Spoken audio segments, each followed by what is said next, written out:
طب تختاري ازاي الراجل اللي انت هتتجوزيه؟ بصي، انا عايزاه صايع ومش صايع، محترم، يعني مع الناس مش محترم، معايا انا محترم.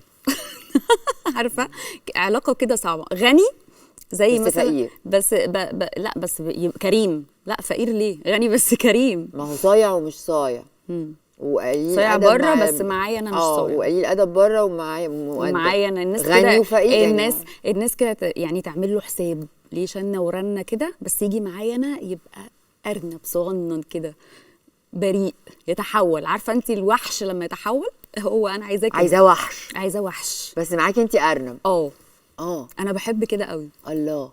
وايه كمان؟ اه والله. اه يبقى حامش قوي كده، غيور بس مش قوي برضه، يعني ما يزهقنيش، يغير عليا ويخلي باله من لبسي، بس برضه ما يقفلش عليا قوي. عارفه الحاجه وعكسها؟ ما انا شايفاها انا قدامي، بحب الحاجه عرفتها وعكسها. دلوقتي اه حالا. اه الحاجه وعكسها. ايوه. ده اه والله. فين؟ حلاقيه ان شاء الله. هتلاقي شفتي ان حد شاء كده الله. اصلا؟ لا طب امال ايه؟ بحاول. اصل بتحاولي في بصي، ايه؟ اصل المشكله بقى لما تلاقي مثلا واحد صايع، تلاقيه صايع معاكي برضه، ما هو ده طبيعي.